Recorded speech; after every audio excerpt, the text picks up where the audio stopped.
हे everyone, hello hello hello hello hello, कैसे हो आप सब लोग। आई होप कि अब पहले से थोड़े बेटर होंगे अपना नीट 2025 रिजल्ट देखने के बाद। कुछ लोग सिलेक्टेड हैं, कुछ लोग इतना कुछ होने के बावजूद, बहुत मेहनत करने के बावजूद भी कुछ मार्क्स से पीछे रह गए। तो चलिए शुरू करते हैं इस वीडियो में उन्हीं सब टॉपिक पे बातें। हालांकि मैंने सोचा नहीं था कि ये चीज़ मैं आप लोगों से शेयर करूंगी और अपना मार्क्स या नीट 2025 से रिज़ल्ट के रिलेटेड कोई भी वीडियो आप लोगों से साथ शेयर कर पाऊंगी। बट हिम्मत नहीं हो रही थी एक्चुअली कि कैसे बताऊं। बट आप लोग तो मेरे फैमिली मेम्बर्स की तरह हो और बहुत लोगों का मैसेजेस भी आ रहे थे मेरे डीएम पे, टेलीग्राम पे कि मार्क्स बता दो, मार्क्स बता दो, या फिर 2026 के लिए मैं प्रिपेयर कर रही हूँ नहीं कर रही हूँ। बहुत लोगों ने कमेंट भी किया था, तो इसीलिए मैंने सोचा चलो ये बात आप लोगों से बताना और शेयर करना बहुत ही ज़्यादा ज़रूरी है। हाँ, तो सबसे पहली बात तो ये बताऊंगी मैं कि आप सब लोग जिनका रिज़ल्ट आ चुका है और जो सिलेक्टेड हैं, जो सिलेक्ट हो चुके हैं, उन्हें बहुत बहुत बहुत बहुत बहुत सारा कॉन्ग्रेचुलेशंस। उनके लिए तो और भी लोग हैं, मतलब जिनका सिलेक्शन हो चुका है उनके लिए पूरी की पूरी दुनिया है उन्हें शाबाशी देने के लिए। उनके परिवार, उनके फैमिली मेम्बर्स, उनके पेरेंट्स, उनके टीचर्स, उनके कोचिंग मेम्बर्स जितने हैं, सबके सब उन्हें शाबाशी देने के लिए खड़े हैं। बट जिनका सिलेक्शन नहीं हुआ, किसी रीज़न से 2 मार्क्स, 4 मार्क्स, 10 मार्क्स, किसी भी रीज़न से वो पीछे रह गए, उनके पास कोई खड़ा नहीं है। ना ही उनके फैमिली मेम्बर्स, ना ही उनके दोस्त, ना ही उनके रिश्तेदार, ना ही टीचर्स, नोबडी। इवन इस बार ऐसा हुआ जब नीट 2025 का रिज़ल्ट आया, मैं श्योर थी कि जो पेपर था उसके अकॉर्डिंग नहीं होने वाला है, लेकिन फिर भी मैंने सोचा कि अगर कुछ हद तक पॉसिबिलिटी हो पाएगी। मैंने मार्क्स तो चेक नहीं किए थे, चेक भी नहीं किए थे, मैंने आंसर किसी से मिलाया भी नहीं था, मैं रिज़ल्ट चेक किए डायरेक्ट। एंड कट ऑफ तो जैसा बताया गया था कम जाएगा, कम गया भी, लेकिन मार्क्स के अकॉर्डिंग मतलब सीरियसली यार कंट्रोल करना बहुत मुश्किल है। इस बार जब रिज़ल्ट आया ना, मतलब पूरी तरीके से टूटना जिसको कहते हैं ना, टूट चुकी थी मैं अपना रिज़ल्ट देख के। क्योंकि इतने सालों से मैं इस नीट के चक्कर में अपने कितने साल बर्बाद किए होंगे ना। सीरियसली मैं, मेरे पास कोई मैं सोच रही क्या क्या क्या किया मैंने। एक एग्ज़ाम की वजह से मैंने अपने इतने साल बर्बाद कर दिए और लास्ट में मिला भी कुछ नहीं, मैं उसको कर भी नहीं पाई। ऐसा नहीं है कि मैंने मेहनत नहीं किया था, ऐसा नहीं है कि आप लोग जो भी जिनका सिलेक्शन नहीं हो पाया है, बहुत मेहनत करते हैं यार, बहुत मेहनत करते हैं हम लोग। बट किसी ना किसी रीज़न से, किसी ना किसी ऐसा सिचुएशन या हमारी गलती, हमारा पैनिक या एनटीए का ये सब धोखा, जब पेपर में कभी लीक हो जाता है तो कभी टफ हो जाता है, हम लोग रेडी नहीं थे। बहाने हम लोग कहेंगे, लोग कहेंगे कि बहाने दे रहे हैं, बट बहाना इसको नहीं कहते हैं। जो सच्चाई है वो है, क्योंकि यही हुआ है हमारे साथ 24 में, 25 में यही हुआ है। तो कोई बात नहीं, हम लोग रेडी थे इस चीज़ के लिए, कहीं ना कहीं हमें पता था कि क्या होने वाला है क्या नहीं। तो चलिए सबसे पहली बात तो मैं अपना मार्क्स आप लोग से शेयर करती हूँ। जिस टॉपिक पे ये वीडियो बन रहा है और जिसके लिए आप लोग शायद आए हैं, तो मैं ये बता दूँ, मेरा मार्क्स पिछले साल, मतलब जाहिर सी बात है यार, सबका पिछले साल से इतने सारे लोगों का कम आया, तो मेरा ज़्यादा कैसे आ सकता है ना। तो माई मार्क्स इज़ अराउंड 400। जी हाँ, बिल्कुल सही सुना है आपने, मैं 500 को टच भी नहीं कर पाई।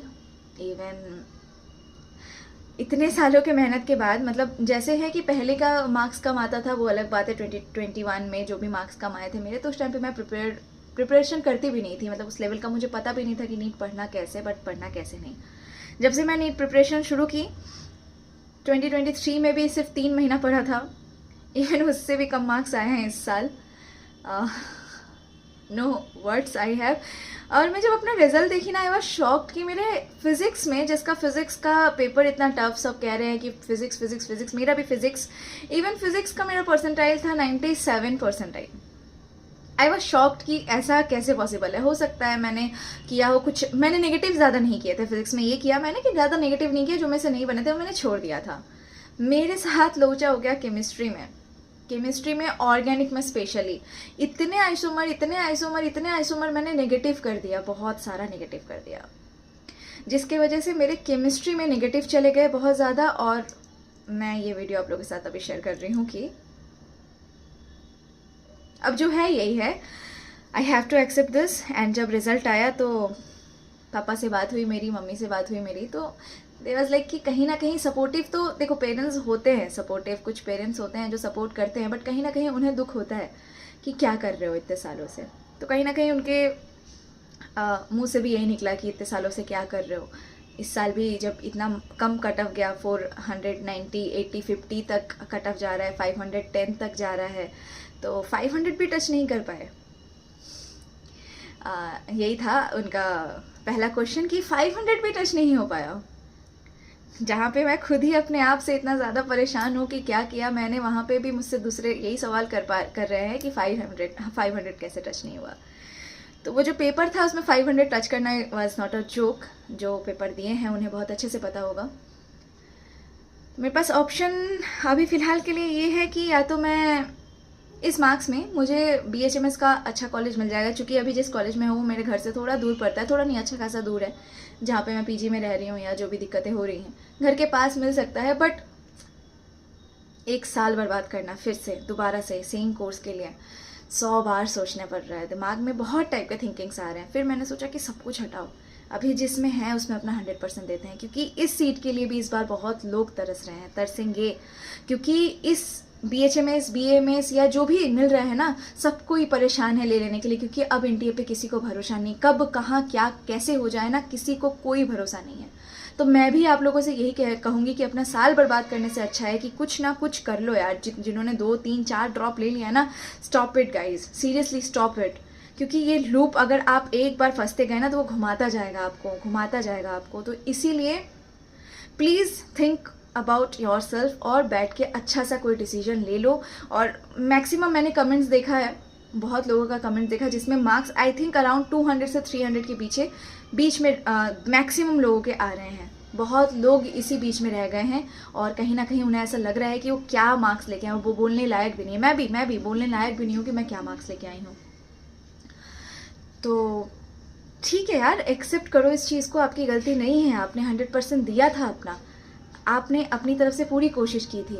अब ये आपके लिए नहीं है। जिस दिन मेरा रिजल्ट आया, मेरे मम्मी पापा से मेरी जब बात हुई, मेरे मम्मी पापा यहाँ है नहीं एक्चुअली, वो बिहार में किसी कारण से गए हुए हैं, काम है वहाँ पे। मेरा भैया था मेरे घर पे, तो बहुत अच्छी लगी मेरे भैया की एक बात मुझे।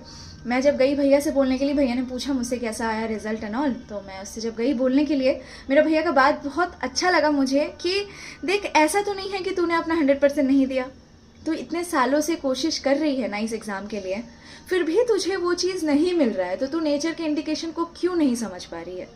समझ नेचर के इंडिकेशन को कि शायद ये तेरे लिए बना ही नहीं है।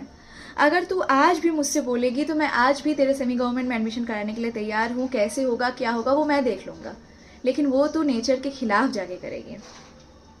अगर होना होता तो तूने इतना मेहनत किया, तुझे पहले ही मिल चुका होता। अगर नहीं मिल रहा है, पिछले साल भी कुछ मार्क्स की वजह से तू रह गई, उसके पिछले साल भी कुछ ना कुछ रीज़न से तू रह जा रही है, तो हो सकता है ये तेरे लिए है ही नहीं। तो जो तेरे पास है तो उसको लेके खुश रहे, उसमें अपना 100% दे और उसमें अच्छा कर, क्योंकि कुछ भी छोटा बड़ा नहीं होता है। इवन MBBS में जितने, मैं तो ये कहूँगी इतने दवाइयों के साइड इफ़ेक्ट्स एंड ऑल, उसका हो सकता है इन फ्यूचर जाके लोगों की चाहिदा बढ़ रही है, होम्योपैथ के रिगार्डिंग, आयुर्वेद के रिगार्डिंग चाहिदा बढ़ रही है, लोग चाह रहे हैं कि साइड इफ़ेक्ट से बचें, तो इसका भी वैल्यू बढ़ेगा। हाँ मैं मानती हूँ इतना जल्दी नहीं, बट होगा। पॉजिटिव वे से सोचते हैं ना। तो जब मेरे भैया ने ये बात मुझसे कही, और उसी दिन रात में मैं एक रील्स देख रही थी, यूट्यूब पे कोई वीडियो देख रही थी, तो मुझे एक वीडियो दिखा जो हुआ है हमारे साथ, जो प्लेन क्रैश हुआ है अहमदाबाद में, वो देखा मैंने कि वहाँ पे ये सच में बहुत ही ज़्यादा खतरनाक न्यूज़ था। अचानक से उसी दिन 1-2 दिन पहले आया था, रिजल्ट के 1-2 दिन पहले ये न्यूज़ देखा था मैंने। और जिस दिन रिजल्ट आया ठीक उसी दिन रात में बैठ के बहुत कुछ सोच रही थी मैं, यार क्यों मेरे साथ ही हो रहा है हर बार ऐसा, क्यों मैं ही रह जा रही हूँ कुछ मार्क्स से पीछे, why this is happening with me. लोग आ रहे हैं समझाने के लिए, ऐसा नहीं है कि मैं बहुत लकी हूँ कि मेरे फैमिली मेम्बर्स बहुत सपोर्टिव हैं, बहुत लेकिन फिर भी अंदर अंदर तो वो चीज़ है ना कि यार MBBS करना था और नहीं हो पा रहा है, क्या हो रहा है मेरे साथ, क्यों हो रहा है, भगवान जी मेरे साथ ही ऐसा क्यों कर रहे हैं। यही सब सोच रही थी रात में बैठे बैठे कहीं अंधेरे कमरे में, और मुझे एक रील दिखा जिसमें वो न्यूज़ में ये था कि आप लोगों ने भी देखा होगा कि एक लड़की थी जो अपने हस्बैंड से मिलने के लिए आफ्टर 6 months जा रही थी लंदन, बहुत दिनों से अकेले थी और उसको मिलना था अपने हस्बैंड से, तो 6 महीने बाद she was going to meet her husband. In London. तो जब वो जा रही थी और उनका जो क्लास था, बिजनेस क्लास का उन्होंने टिकट करा रखा था उसी फ्लाइट का, और किसी रीज़न से वो 10 मिनट बोर्डिंग टाइम के 10 मिनट लेट एयरपोर्ट पहुंची थी। सिर्फ 10 मिनट लेट थी और वो बहुत रोई, बहुत लोगों से रिक्वेस्ट किया कि प्लीज़ मुझे जाने दो, मैं मेरा इतना टिकट का मैंने इतना खर्चा किया है, मुझे हस्बैंड से मिलने जाना है, बहुत दिनों से मैंने इंतज़ार किया है, मुझे जाने दो, मुझे जाने दो, मुझे जाने दो। बट उनका रोना किसी ने नहीं सुना और उनको जाने ही नहीं दिया गया। वो एयरपोर्ट में ही बैठ के सिर्फ अपने आप को और शिव जी को या भगवान जी को कोस रही थी कि क्यों मेरे साथ ही ऐसा हुआ, मैंने इतना महंगा टिकट कराया, मैं इतने दिनों से अपने हस्बैंड से मिली नहीं हूँ, मुझे मिलने जाना था और ये मेरे साथ ही क्यों हुआ। उतने ही देर में इवन वो फ्लाइट से मतलब एयरपोर्ट से निकली भी नहीं थी और न्यूज़ आया कि जिस प्लेन में वो जाना चाहती थी प्लेन क्रैश हो चुकी है। तो सोच रहे हो, मेरे रोंगटे खड़े हुए थे लिटरली ये न्यूज़ सुन के, कि सोच रहे हो कि जब भगवान चाहे ना आपको बचाना, तो हमेशा ऐसा नहीं होता है कि जो आपको चाहिए वो भगवान जी आपको दे ही दे। ज़रूरी नहीं है, क्योंकि वो आपको वही देते हैं जो आपके लिए बेहतर है, बेस्ट है इवन। तो उस चीज़ का भरोसा रखो, भगवान पे भरोसा रखो कि जो आपको मिला है शायद आपके लिए वही बेस्ट है।